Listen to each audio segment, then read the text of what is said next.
Get ready, get set, and hold on. You're in for one heck of a ride. Good morning. Welcome to the Mouth of Matuszak Show. I'm your host, Paul-Gregory Matuszak, and this is our show for today, September 3rd. Hump Day! September 3rd, 2014. It's amazing. Everybody just went back to work yesterday, and today's already hump day. I guess it's not really hump day until you go to bed tonight, though, on a 4-day work week. I guess it kind of means that you need that the actual hump portion, instead of taking place around noonish on Wednesday, will take place sometime while you were asleep between your workday Wednesday and the start of your workday on Thursday. There's only 4 days there. So I guess it's like the hump period time is from 6 p.m. on Wednesday until 6 a.m. on Thursday, instead of having that full day. I don't know. What do you think? Somebody's more of an expert of these things, somebody a little bit better at math or something. What is that hump period for a 4-day work week instead of your typical 5? So give me a call here at 520-226-8567 and let me know. I'm not the expert here. I know a little bit about a lot of things, not a lot of stuff about a couple of things. So I'm not an expert on that. The way it appears to me is that's about how it would fall. So for one of our fun topics for today, let me know when the hump period is on a 4-day work week. Is it still Wednesday hump day? Anyway, welcome to today's show, and let's get some blood moving. Let's get some blood pumping. Let's get those positive thoughts going. Let's get a little reminder of how things used to be and how things can return to be as far as the way our nation is going and our governance and our guidance and who's really supposed to be in charge of the government instead of who thinks, or the way many of the members, not all, but many of the members of our federal government think that they are our lords and masters, instead of remembering who it is that signs their paycheck and who they work for. But kind of a fun way to remember all of that and remember how we all started as a nation comes from comedian Steven Crowder and music producer, musician, and great guy extraordinaire, Chris Lash, also known as Powdered Zombies. So give it a little bit of a listen. Get yourself moving for the morning.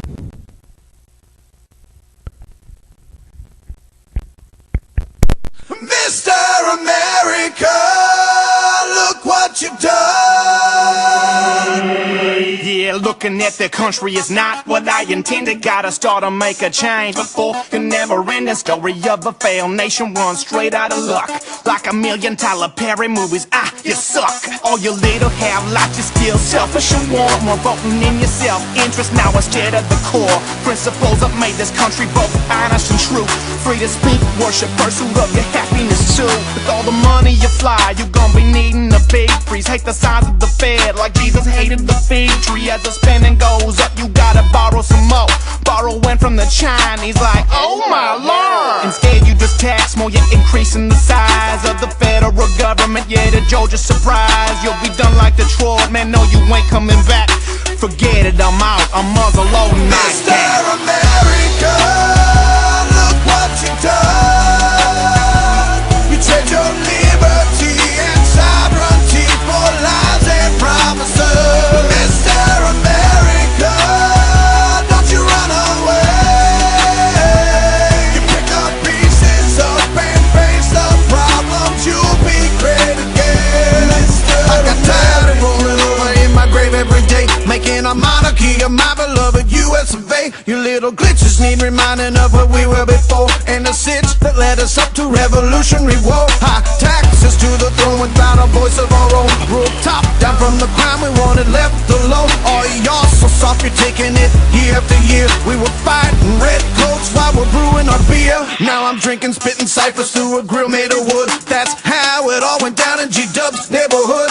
Packing cabin balls like powder hammers with cock, lock, click, clack. The loss of backs like the attack. The chicken littles who don't know me, listen, don't let it twist. We kick the A's of the B's for much less than this. So don't deny the historical climbing out of the mud. Follow me, believe this creed, plant the seeds and be free. America, look what you've done. You trade your liberty and sovereignty for lies and promises. Mr. America, don't you run away.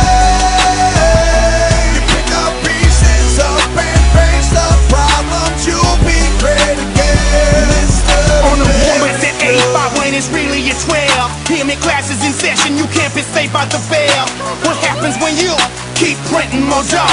Both parties have gone green like their name was Al Gore. Yeah, but right now you're high. Hey, ain't you big hitter? But now I'm back from the dead. I'm bringing back all my knickers. What, knickers? No, it's okay. I can say knickers because I wear knickers. Man, you think I say that? What's wrong with you? I'm just talking about my show back and I rock with my shoe. But let's go back to the first point I was trying to make. The degradation of our freedoms and our country at stake. The government's getting grand while private sector grows smaller. Pour one out for your homies, cause here comes the cold water. Unemployment still rising, our debt's growing still. The only change you're gonna get is being left with the bill. Mr. America, look what you've done. You trade your liberty and sovereignty for lies and promises. Mr. America, don't you run away. You pick up pieces up and face the problems, you'll be great again. Mr. America, whoa, whoa. Mr. America, whoa, whoa.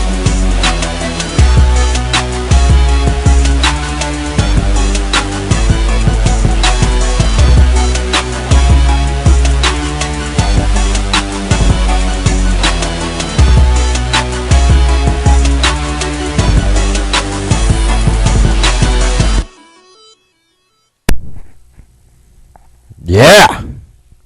So as we head into that kind of hump, that kind of midpoint of the week period, 4-day work week, which, like I said, not sure if you get a whole day for that anymore. I'm wondering if it's more like, part of the afternoon of today and a little bit of tomorrow morning when most people are asleep.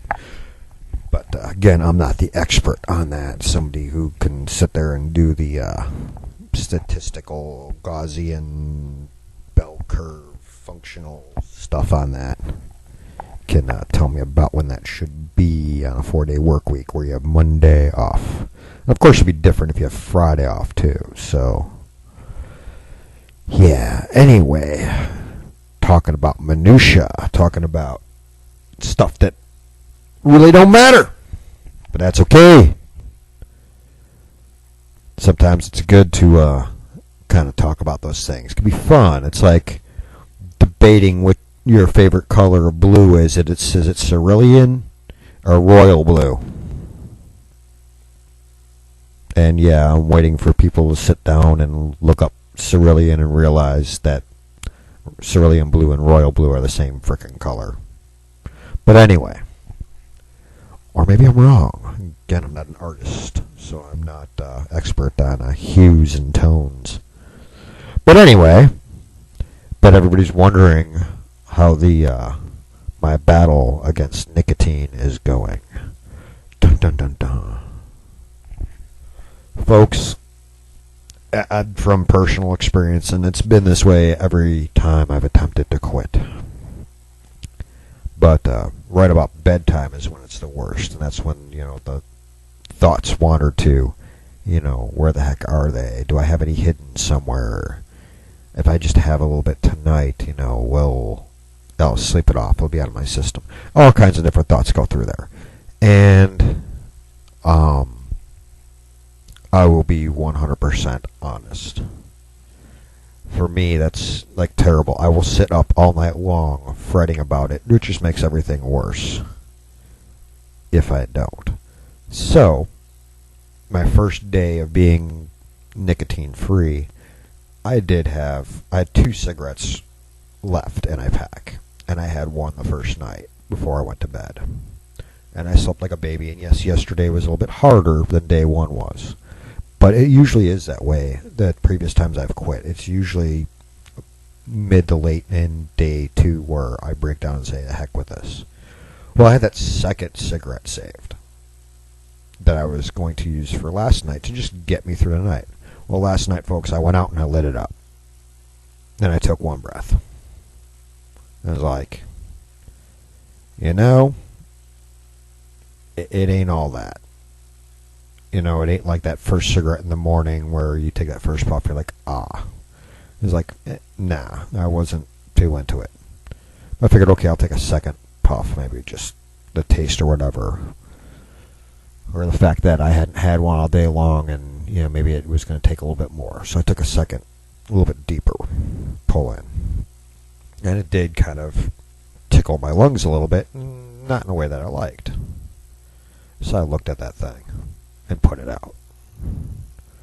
And I had to sit there for a minute because I had been nicotineless for so long. It got a little bit of a kind of a dizzy sensation there. So I sat there for about a minute and a half while the dog finished up doing his business. And then I came in and went to bed.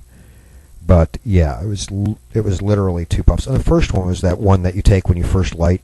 For those of you who smoke, I don't know about you, but I usually don't inhale the first actual puff because half of it's paper and I can't stand it. I take it in my mouth and blow it out and don't actually inhale it. And that one tasted utterly terrible. And then the one that I actually inhaled, so I actually only inhaled 1 puff, hurt my lungs, made me feel dizzy and sick. Almost sick. Not quite pass out, puke sick, but just enough that I just was not, it just wasn't worth it to even try to go any further. So I put that thing out and I figured, hey, if I end up waking up during the night and having an issue, I'll deal with that then. And you know what? I slept just fine. No issues, no problem getting to sleep, no worrying about, am I going to be able to make them through the night? Do I need nicotine? Blah, blah, blah. Do I have any hidden? No thoughts like that whatsoever. So that was actually easier than it has been in the past whenever I've gone to quit. Now, I have been doing something different this time when it comes to quitting smoking than I have in the past. And I've tried other things in the past. And I'm tempted to write about, folks, at least hints that come from me. Now, some of them are things that I've heard from before, never tried, and decided to try something new. Other things are I sat down and I knew myself and made some changes to kind of disrupt my patterns. Because there's 2 aspects to nicotine addiction. There's the physical addiction and then the withdrawal symptoms from that. And then there's a psychological addiction, the habits, the routines that you get into. And you have to battle both. And I'm not a big fan of using pharmaceuticals, using other drugs to do those kinds of things. I look for kind of holistic answers. So probably later today, if something else doesn't pop up, because I've got a busy day ahead of me, folks. Not going to get into my personal schedule with y'all, but I've got some stuff I got to do today. But I hope the article I write today is going to be kind of my journey this time quitting, kind of the things that have worked, or at least worked so far. And some of those might be some new hits, so that might be going up a buzzsprout, but who knows, some breaking news may come out that I decide to write about instead, which of course will be a little bit more, take a little bit more of a priority. And like I said, I've got a lot on my plate for today. It happens to be a pretty busy day for me today. So was yesterday. So I may have time to get to one article sometime today. So look forward to whatever I put up today over in BuzzPo. But speaking of BuzzPo, there's an article over there today, and I need to go and take a look to see who actually wrote that particular article. But there's it's a YouTube clip. So of course I have the audio, folks, but it's taken from a TV station. I think it's in Indiana, WTHI, and evidently there's a group of people, and it's actually building. It's building through Facebook, pro Second Amendment. And this article, I should have known, comes from Eric Reed, and it's in Terre Haute, Indiana, is where this is started, and it's starting to snowball across the country, and it's doing so through a Facebook page.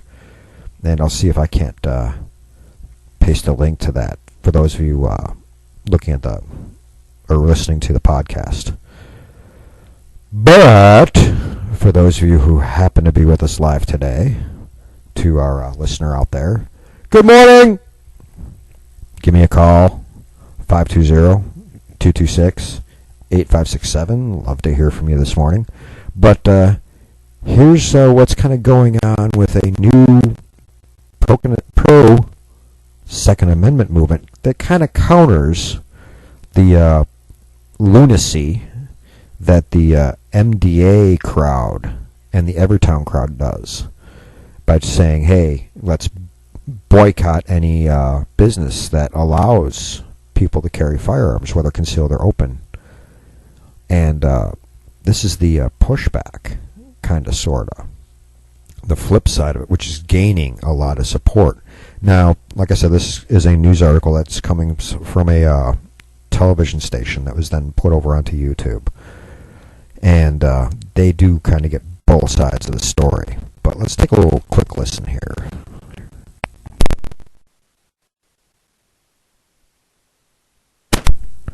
Well, as it would have it, that happens to be just one of those clips that when you do up the audio, it doesn't like playing. And there have been a few of those, of course, the folks have been listening to me for a while. And anyway, if you go over to BuzzPo, and you want to get, and like I said, this kind of gives both sides of the story a little bit, but also gives you some information on where you can go to support this group. But Steve Ellis is the owner of Top Guns in Terre Haute, Indiana, and he started a Facebook group, or a page, like a fan page type of thing that you can go and look at, called No Guns Equals No Money. And it's basically, it says to turn around and, what's the way to put this? Those businesses that MDA sits there and says, don't give them any of your money because they let people walk around with guns. Well, it does the exact opposite. It says, look, if you have the no weapons allowed on our premises sign, and in Texas, as well as in Arizona, it's not just a little circle with a gun through it, a little circle with a knife. You have to have specially worded signs that are put within a certain area on the exterior, and it has to be plainly visible. If you have it like tucked down, or if you have to go walk through the initial door and into the like foyer area, and that's where the sign's posted, it doesn't count.